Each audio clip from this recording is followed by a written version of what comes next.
All right. Episode, what are we on? 70 what? 78. 78. I think we got to lead with a pitch, right? Is that how you do it when you're selling shit?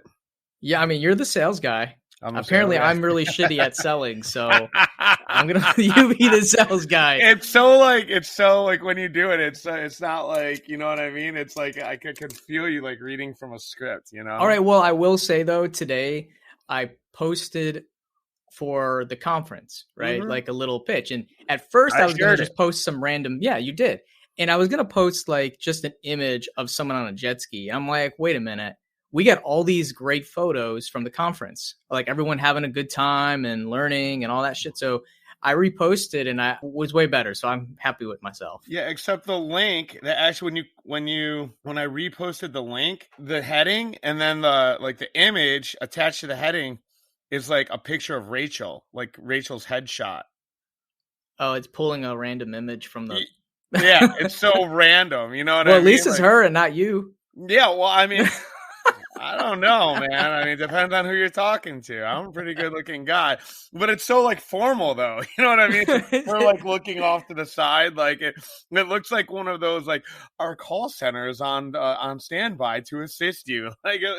You know what I mean? It's like there's a company that used to have this old it was like call the book now, and it like up until like probably 3 years ago, it had like the wraparound headset mic. Oh yeah, and the stock image of the girl with the headset. Yeah, and we should be calling Jamie from Chenmark. Yeah, absolutely. We should get him. We should get him on his phone, the headset on the phone. Hashtag entrepreneur. Yeah, he's never gonna live that down. Never, ever, never. I get their weekly newsletter, and I just like imagine him on like a fucking typewriter, hammer off this newsletter from Chenmark. Like I'm not reading this at all, Jamie. I know you wrote it with your fucking corded telephone, your Zach Morris telephone, and your fucking.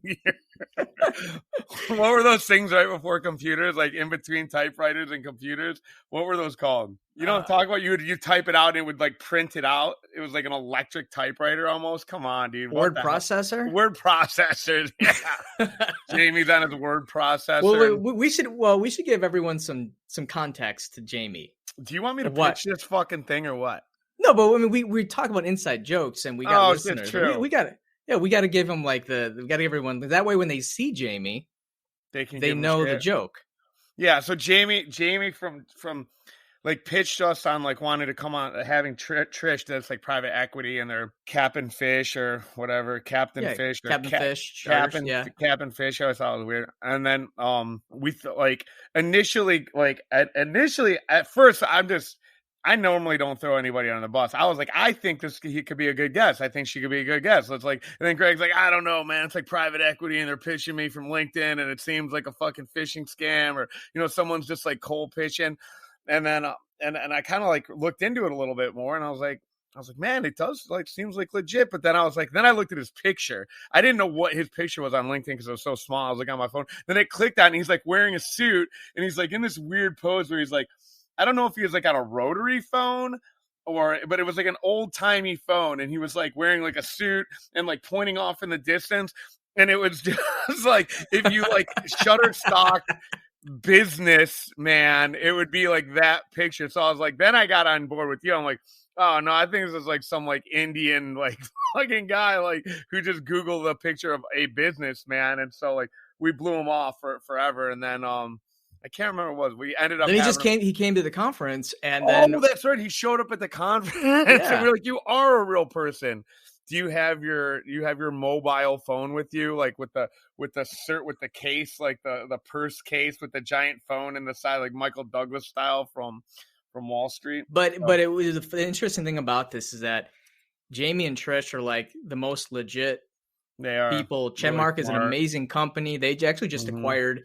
Southern Star Cruises and Destin, which is a very reputable tour company. They've been around forever. And, we've learned a lot. We had Trish on the show. But, it's just kind of funny. We busted call I get from them was like, yeah, we want to buy Destiny Water Adventures.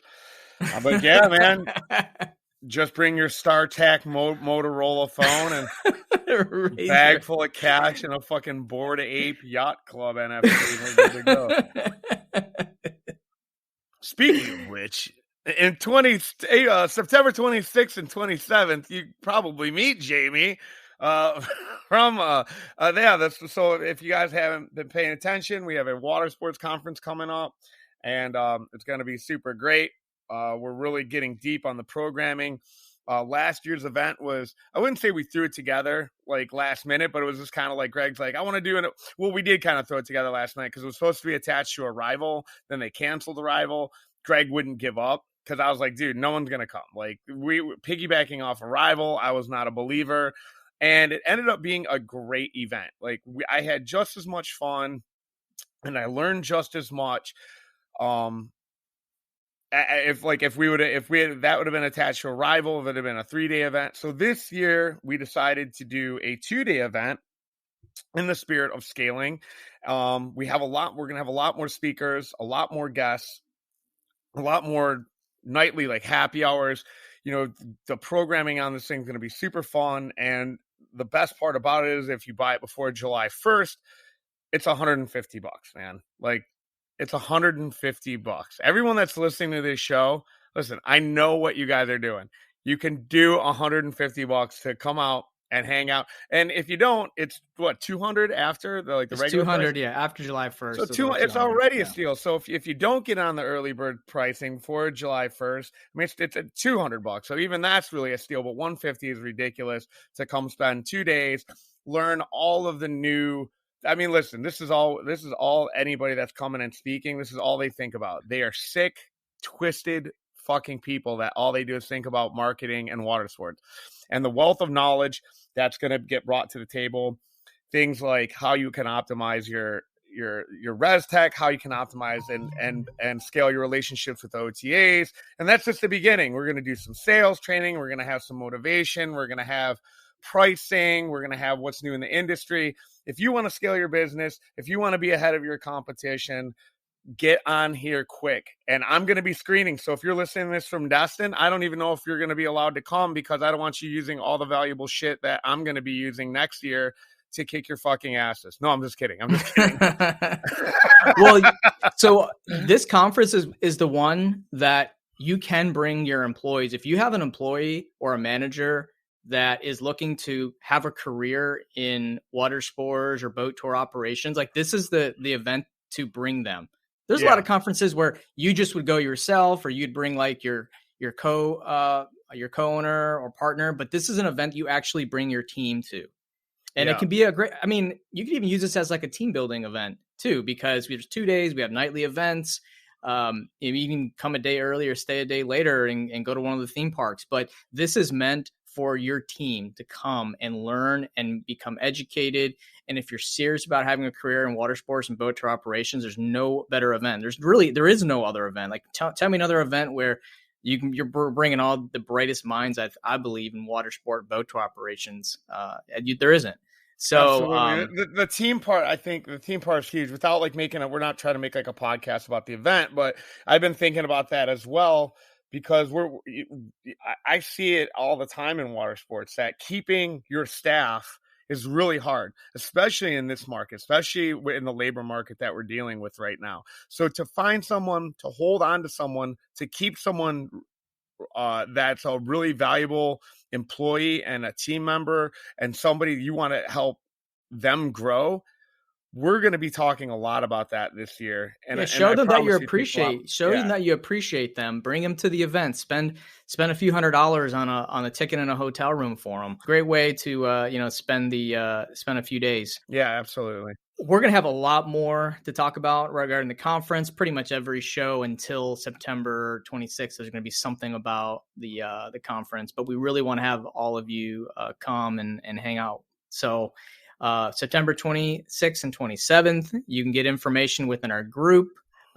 We have links also in the show notes. We'll have information to buy your tickets. And that's it. So let's talk about our show today. Hey everyone, we're going to take a quick break and talk about our sponsors for the month, AMP Agency. AMP is a full-service digital marketing agency that specializes in tour, rental, and destination marketing. We would not have sponsors on the show if we could not vouch for them ourselves. AMP Agency does a bunch of stuff for Destiny Water Adventures personally. I 100% vouch for this guy.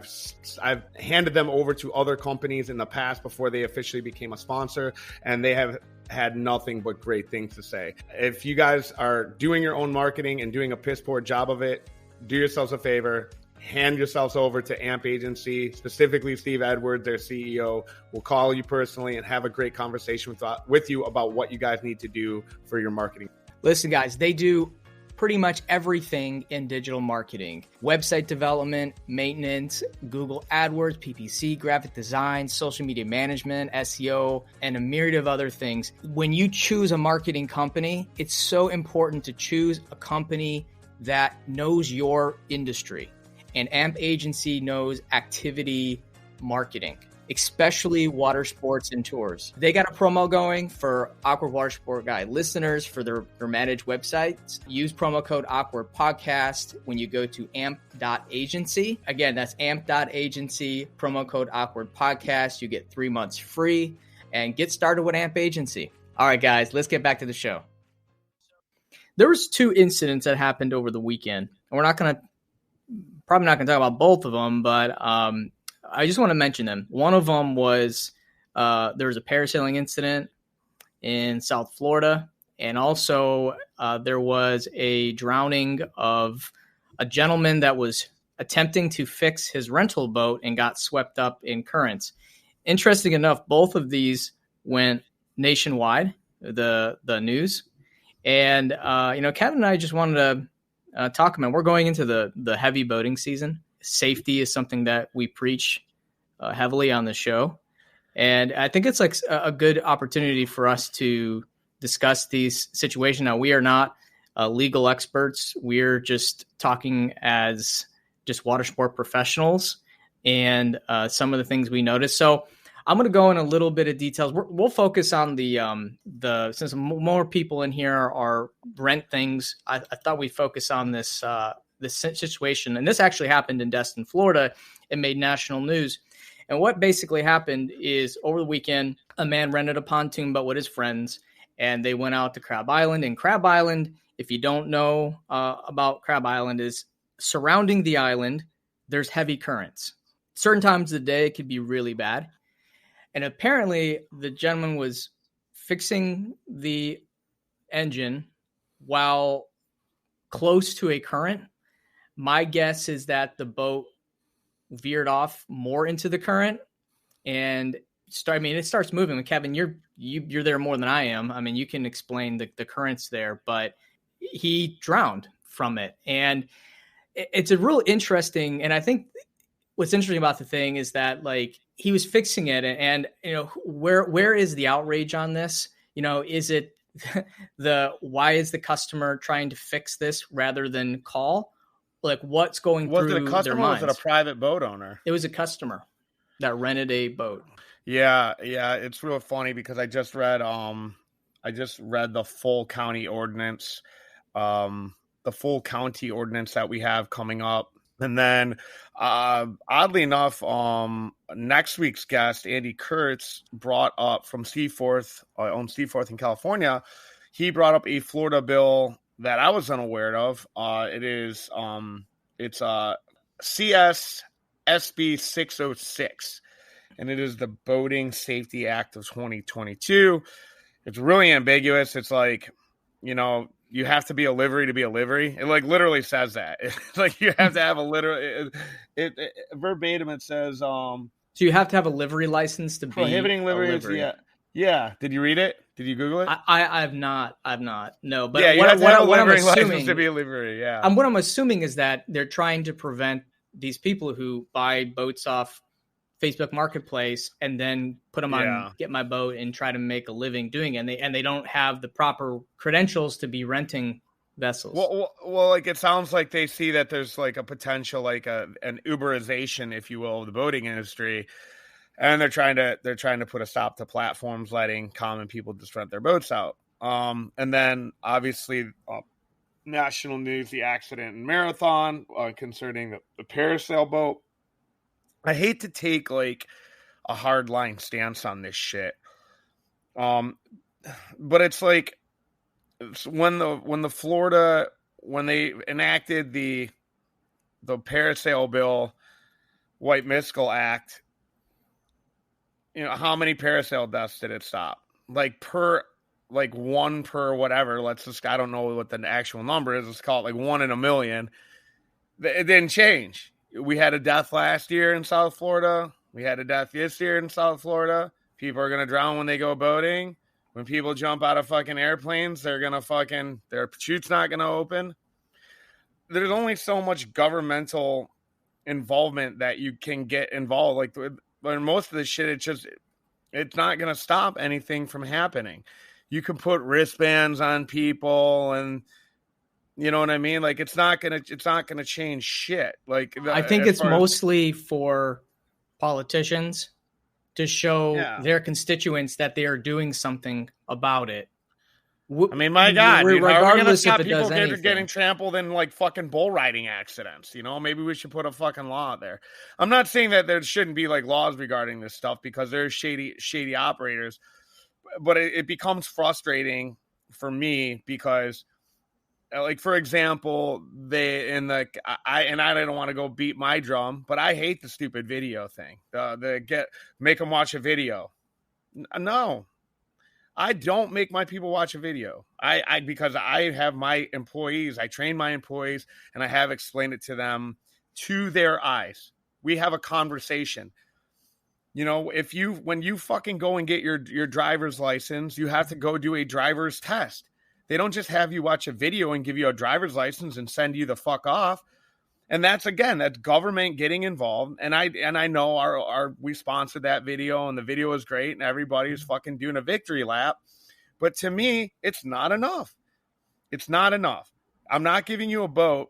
I've watched people watch those videos. They watch them fucking with like one eye closed. They're not paying attention. It's fucking boring.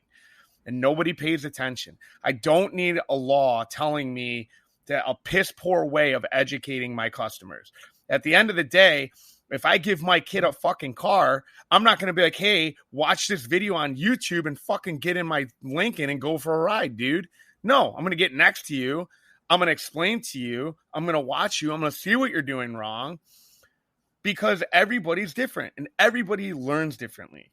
Some people are not visual learners, but I'll tell you what, I'm going to make sure that you know what you're doing before you get off my boat. I'm going to make sure I know what you're doing before I co-sign you to go and drive a parasail boat if I'm the manager.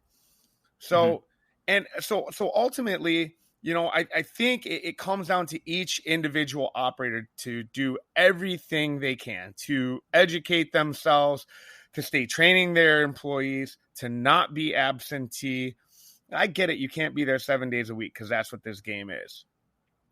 But then on the flip side of that, you're taking a jet ski out, you ride a fucking motorcycle.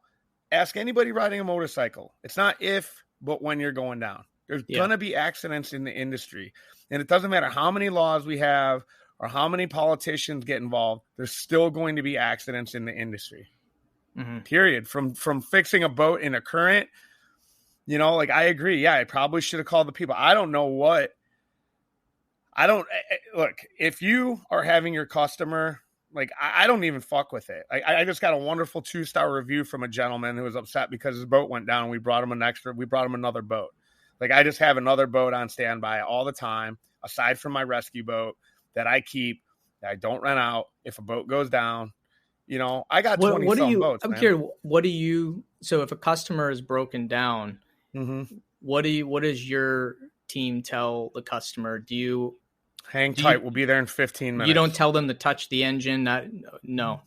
That's not their job. That's not what they're there for. If I called Enterprise and my car broke down, they'd be like, all right, listen, I need you to change the alternator belt. No, we bring them another boat. And if my team can fix it while they're out there and get it fired up enough to limp it back or get the problem fixed, we just bring them another boat. I keep that boat on standby. I lose money on it just having it. And because I have so many boats where they're going to break down, period. And so this guy caught some seagrass in his thing, and it happened twice. Like, he was in a shallow area. He caught seagrass twice. We brought him 2 different boats, and we got the boat back up and fired up in a few minutes or whatever. But again, that's not, even if it's like 5 minutes, I don't want somebody out there who's trying to leave have to sit there and watch somebody wrench on a boat. Yeah. It's just, I would just rather get them onto another boat. And everybody is always super happy about that. They're like, wow, you just brought us out. How many of these things? That's, I mean, honestly, I'm reading the article further, and apparently they all the guys jumped in, you know, to try to save the boat from the current. So they all jumped into the current while someone in there was fixing it. It sounds to me that they were on the edge of Crab Island and they were messing with it, and then it started being swept away, and then that's when they all jumped in trying to pull it back or help. And then they all got rescued. It says right in it that they all got rescued. And I guess the moral of the story is that, I mean, you know, I don't want to play Captain Hindsight here, but if your boat is in a current and it's broken, you kind of just have to, you're not going to be able to put an anchor in, right? Like, what do you do in a situation? Yes, you will. If you have enough scope of fucking anchor on the boat. One of my guys told me, he's like, oh, they're just going into Crab Island. They just need 6 feet of anchor road. I said, what? No, dude. They're driving. They're on a fucking vessel. They need an anchor. I want 20 feet of anchor line out there. I don't care if those anchors get chopped. And that's why I sell damage protection. That's why we charge for anchors. No, man, they're going out on a boat. They need to have enough anchor if they go down in a 15-foot. Look, you need 3 feet of scope for every 1 foot of depth that you're in. So this idea, you're going out to Crab Island, you're going to get 5 feet. What happens if they break down in a channel? What happens if they leave? What happens if they fucking go off of Crab Island and they're in 8 feet of water? No, they need to have a proper anchor that they can set, and if in the case of an emergency. Yeah, that's a good point. I mean, you don't think about these things. Like, if you're in I do. I mean, well, as a customer, you know, it's like your boat's broken down. You're in a current. Your boat's like moving. There's tons of other boats. Like, what's going through your head as a customer? Like, what do you do? Obviously, you call the rental company, and 2, you drop anchor. You know, I mean, I'm sure it's when you're in those panic situations and you're not an experienced boater, you're going to do the wrong thing most of the time. But even just like not even putting an anchor in, just letting the boat float is probably better than getting in the water and trying to fix it in the middle of a channel. But, yeah, listen, I hate I hate to be this guy. I see a lot of people that in our industry who don't have a fucking clue. You know, that seems like renting a boat seems like a great way to make money. And so I'm the half and half. So when we go to these meetings and I listen to these guys bitch that are sitting up on the council, guys that have been on the water for 30 years, you know what I mean? And half them, I'm like, I fucking, you know, I'm like, I know more than you too, dummy. Like I need you to shut up for a minute. Because at the end of the day, it's just, you know, when you're a licensed captain, when you spent a ton of time on the water, you know, it's like Ian Blaze from Cruising Tiki's. You know, he's like 500 ton unlimited. Like the guy's been on got more water, more sea time than anybody. And so these are things we think about when we go out. So when you do things, like there's some of those things in that I am on board with the county. You know, like getting as an operator, being more educated. You know, just getting into this game as an investment or a business idea. This is why, like, a lot of these businesses start off as operator owners, especially head boats, parasail boats, anything that requires a license to get out there and go do it. And you have a problem there too, because you have been on the water so long. You have done so much. Like, man, when I was a parasail captain, I was a little bit of a cowboy. You know, I was out there 7 days a week. I flew the most. I flew the most people. Fucking, I've seen it all. I know everything. Nobody's smarter than me. And Mother Nature would come in and teach me a lesson. And thank God it was never any lessons that any of my customers couldn't get off the boat and walk away from. But at the end of the day, you got 22, 23-year-old guys that are getting into this industry, and some of them don't have enough experience. Some of them think they're way too experienced and they know everything. And, some of them are working for a company that's maybe making a call based on money. Oh, hey, man, I need you to go out there and it'll be fine. I'm looking at radar. It sucks for me sometimes. I'll be looking at radar from 20 miles away, and I'll be looking and going like, man, it looks pretty clear. Everything looks pretty good. And then my guy, who's my manager, Cameron, who, he runs the show when I'm not there. He's a licensed captain. He's been on this water his entire life. He's a mariner at heart, and I trust his judgment. And he's like, I don't think we should go. I don't think we should send him, or I think we should get out there and get him back in. Okay. All right. Fuck it. Give him a refund. We'll deal with the refund later. What are your thoughts on like panic buttons on boats, where if they're in a situation that something is really bad, obviously they can call, right? Mm-hmm. But like not every time you can call it can be fast enough because you got to dial the number and everything. But what about like panic buttons on boats where people can press it and they immediately can reach someone at your location, or something that can speed up the communication time to inform them what to do if they're stuck in a difficult situation that they need like a quick response to? Does that exist, or is that an idea worth exploring? Well, that's well, I mean, you got a flare, you put a flare on there, it's like, we got cited because we had a boat that got lost out in the Gulf, and they were like, well, flares, give them flares.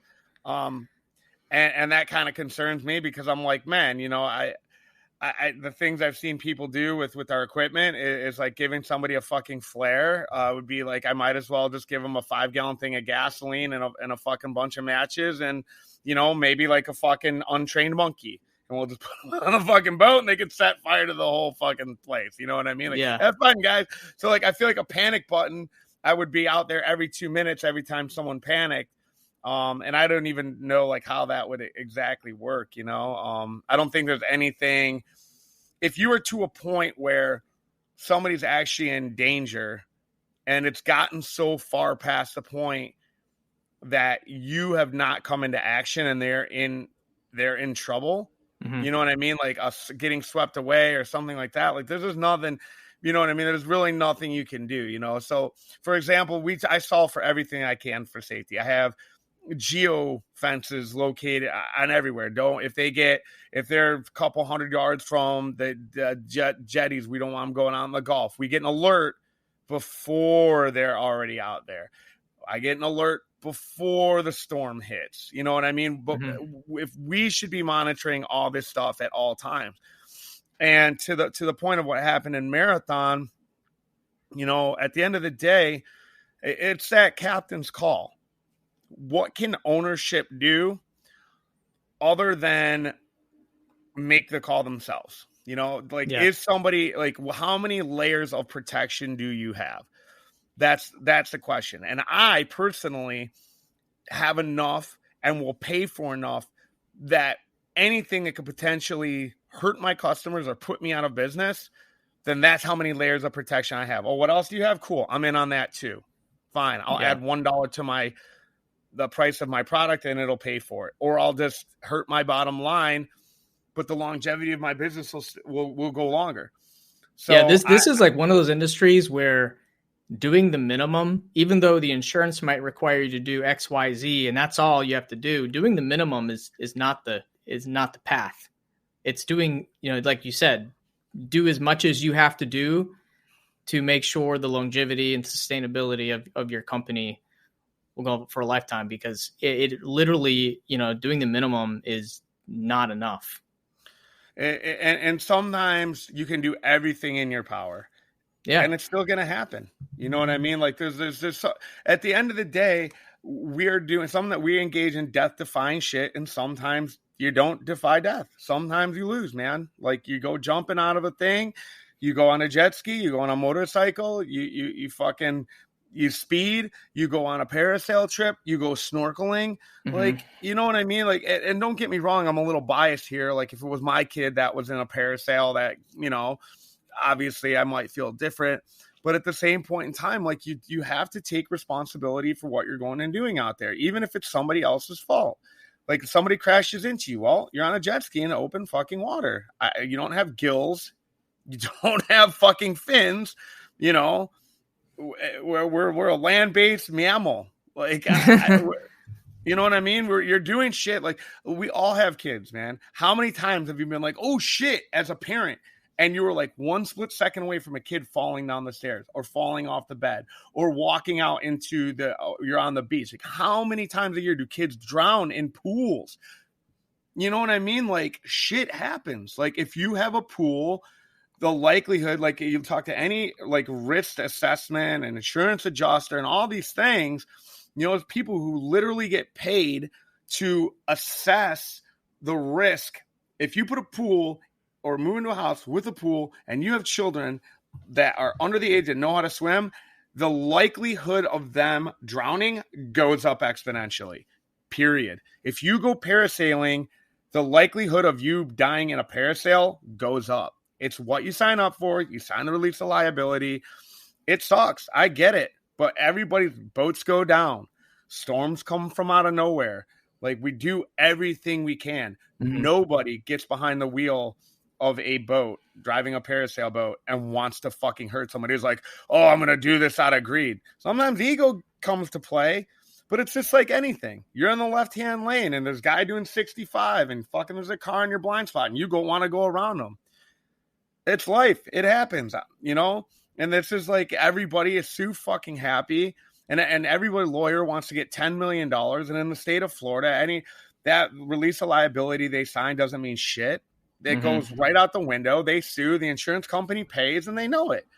Yeah. Well, Kevin, we are at time for the show, and the takeaways is customers need to understand that when they do dangerous activities, that there is risk involved, and operators need to understand that you need to be doing the maximum to ensure the sustainability of your business, no matter, and sometimes, you know, you can do everything right and things can still go wrong. And that's just the risk. I want to put a period on that though, too, because I don't want to finish off going like, well, shit happened. You know, you signed up. If you get hurt, it's your fault.